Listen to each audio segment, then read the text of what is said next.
Un nuovo viaggio qui a Itiriddu, nella bellissima e antica chiesa di Santa Croce di Santa Luca. Ho fatto già volare il drone, ho, come dire, cercato di carpire quelle che sono le bellezze di questo momento con la nebbia. Sono già stato a Mores per la parrocchiale e ho fatto volare il drone anche lì, un po' dal paese, e quindi questo viaggio può essere solo ed esclusivamente per immagini in due località molto interessanti, dove possiamo anche vantare in queste due località alcuni artisti, non solo altre testimonianze archeologiche come Nuraghe Fontana di Itiriddu, ma possiamo dire per Mores Salvatore Calvia, esponente importante. Io ne ho fatto anche un libro, quindi vi invito a scoprirlo e ad andare anche sui miei canali social e vedere anche il libro. Potete trovare su tutti gli store digitali. Per Itiriddu possiamo dire per la parrocchiale qui di Itiriddu le opere di Sartorio,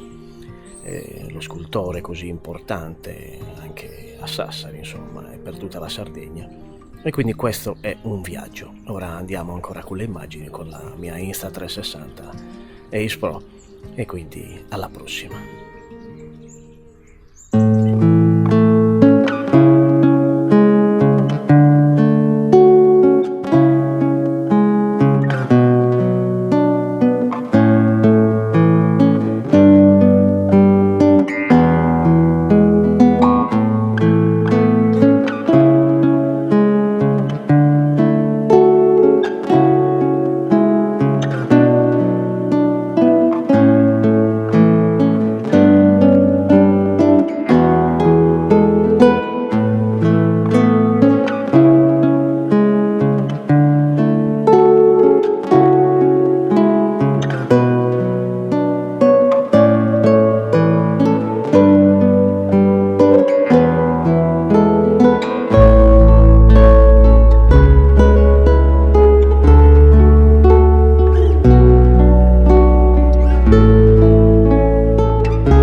qui a Ploaghe c'è un po' di vento, ho fatto volare il drone, sono ancora in viaggio oggi, ho passato, come dire, diversi paesi, tra cui anche Itirito, Mores, ma sono andato anche ad Ardara e anche lì ho fatto volare il drone.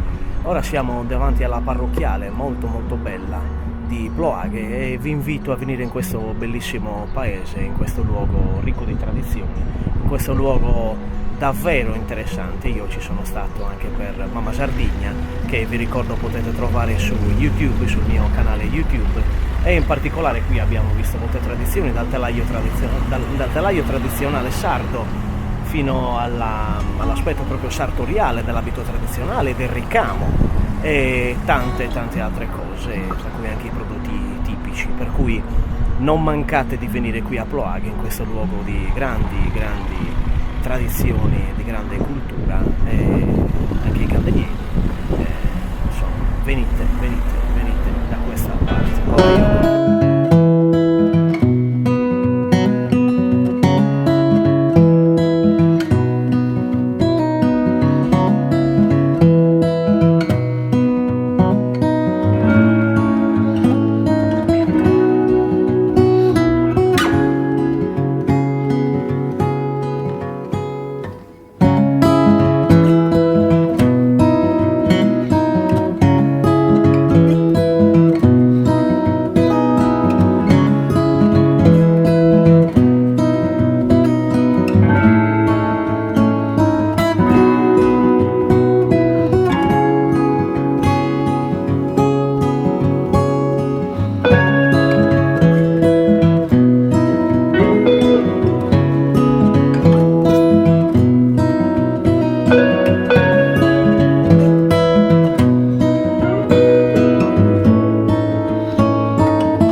Eccoci qui per un nuovo cammino, un nuovo viaggio, un nuovo sentiero con l'autore.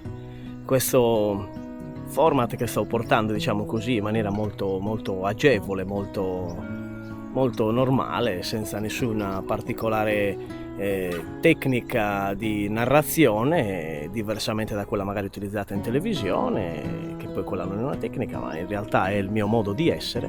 Oggi sono qui al Nuraghe Nieddu, in territorio di Codrongiano, su un meraviglioso monotorre che vi faccio vedere, fantastico, però senza ovviamente, come dicevo prima, entrare troppo nei tecnicismi. Io vi rimando, per tutto quello che riguarda insomma il nuragico, alle trasmissioni del mio programma televisivo di cui sono conduttore insieme fatto con Isola TV e con la RAS, specialmente in 2 puntate, anzi forse anche 3 puntate, diciamo così, nel programma televisivo Mama Sardigna, tutto in lingua sarda, e per cui vi rimando lì, andate sul mio canale YouTube, vedrete tutte le puntate. Probabilmente andrà ancora in questo momento in cui sto registrando questo vlog, saranno anche in onda alcune repliche su Catalan TV e su Aristanis TV, quindi canale 15 del digitale terrestre per Catalan TV e canale 77 per Super TV Aristanis, e cui appunto colgo l'occasione ancora per ringraziarvi per aver mandato in onda Mama Sardigna, e lì vedrete delle puntate dedicate alla civiltà nuragica, alla nostra storia, alla storia di questi nostri grandi, spettacolari, magnifici antenati che hanno costruito queste meraviglie che vedete. Ma non solo queste, questo è un monotorre, ma ce ne sono di complessi, ce ne sono anche di varie tipologie. In special modo vi rimando alla puntata con Franco Campus, l'archeologo, il dottor Franco Campus, ma anche quella con Nuraghe Palmavera, appunto con la cooperativa, e con Giuseppe Tanda, che insomma abbiamo incontrato. Vi rimando anche a quella di Cossuine. Allora, adesso faremo un giretto, intanto vi faccio vedere il panorama circostante in cui è posto questo nuraghe. Siamo a pochissimi chilometri dalle fonti di San Martino e quindi dallo stabilimento appunto delle acque. È un luogo meraviglioso, vedete, di vedetta, verde in questo momento, arato, anche pascoli e un po' di bosco, ed è un luogo meraviglioso per appunto dirvi qualcosina su questi nuraghi, ma solo qualcosina, per cui adesso restate ancora qui con me che facciamo questo viaggio, poi chissà, mattinata andrò a vedere qualcos'altro, chi lo sa. Intanto seguitemi, iscrivetevi al canale YouTube, mettete un like e, insomma, date una mano a chi come me, artista e insomma conduttore TV, vuole raccontarvi in un modo un po' diverso quella che è la nostra cultura sarda, e così come faccio da almeno 20 anni e più. Ancora a presto, un saluto, andiamo a vedere questo nuraghe. Eccoci allora che iniziamo con una breve panoramica di questo monotorre, in cui appunto vediamo in basso a sinistra l'ingresso principale ancora da portare in luce, quindi voi vedete un nuraghe ancora non del tutto portato in luce, quindi manca ancora qualcosa lì alla fase del basamento appunto della torre nuragica da portare in luce, e vedete anche insomma, la finestra del primo piano, appunto, per cui lì insomma si vede anche l'arrivo appunto della scala di quella che era presente appunto qui nel nuraghe. Il nuraghe si presenta veramente in una fattura straordinaria, vedete i filari davvero in una, insomma, lavorati in modo davvero interessante, con grande maestria. Ecco, questo è appunto l'ingresso, insomma, vedete appunto con l'architrave, eccolo qua, e poi questo è l'ingresso che è ancora appunto da portare in luce del nuraghe. È veramente interessante. Ora faremo un giretto intorno per vederlo meglio e chiarire, insomma, vedere un attimino le particolarità. Come vi dicevo, stiamo parlando di diverse tipologie di nuraghi, dal monotorre fino al complesso. È vero anche menzionare i proto-nuraghi cosiddetti, cioè quelli che sono stati edificati un po' prima della grande evoluzione delle torri nuragiche e quindi della particolare condizione architettonica in cui le costruzioni nuragiche avevano una struttura ben più, come dire, definita, organizzata, e quindi anche quella che noi conosciamo oggi simbolicamente chiamiamo civiltà nuragica. Quindi i proto-nuraghi sono una fase precedente, legata ancora ad una fase magari precedente, di una mentalità costruttiva che i nostri antenati volevano e hanno iniziato anzi a edificare, a vedere. Ecco, questo vedete ancora, insomma, abbiamo fatto un giro nel monotorre, ma vedete quanto è bello, quanto è interessante la sua forma tronco-conica. C'è stato un restauro anche questo nuraghe, quindi bisogna dirlo, e quindi anche insomma, complimentarsi con coloro che hanno eseguito, e quindi anche con la soprintendenza, insomma, che hanno eseguito una fase di restauro in questo interessantissimo e davvero bello nuraghe. Poi insomma magari andremo anche a vedere altre tipologie pian piano per insomma questi nostri piccoli viaggi, piccoli cammini. Adesso continuiamo un attimino ad andare. Quindi vi dicevo la particolarità di molti nuraghi, no? Per esempio il famoso Santo Antine, che è un trilobato ma con un cortile di quasi 100 metri quadri. Quindi quelli sono già complessi, ma ce ne sono tantissimi in Sardegna, l'Arrubio del Role, su nuraghi di Barumini, ma ce ne sono tanti e tanti altri, di Sparas, di Isili, il nuraghe Losa, di Abbasanta. Quindi questo è appunto per dirvi quanto sia importante capire che questa traccia della civiltà nuragica è ancora presente qui da noi. Questo appunto per dirvi quanto sia importante comprendere il patrimonio archeologico, il patrimonio architettonico, storico e anche quello paesaggistico che la nostra terra ci offre. E qui nel Nedu è certamente un esempio. Come vedete, qui stiamo parlando della semplicità di un monotorre che riflette sull'immagine di chi e sugli occhi di chi viene qui una spettacolarità, ma anche una visione paesaggistica legata all'esperienza umana, storica dei nostri antenati, così viva ancora oggi, nonostante millenni di storia, di passaggi, di guerre, di distruzioni, di carestie. Queste tracce sono ancora qui. E ora qui adesso dal Nuraghe Nedu, insomma, io vi saluto di Codron Janos, ci godiamo ancora un pochettino il paesaggio e vi rimando a un prossimo viaggio e certamente vedremo qualcos'altro e andremo a vedere anche delle chiese antiche. E allora un saluto a tutti voi, ricordate di mettere un like e insomma iscrivetevi al canale. Da Nuraghe Nedu è tutto, un saluto a tutti voi.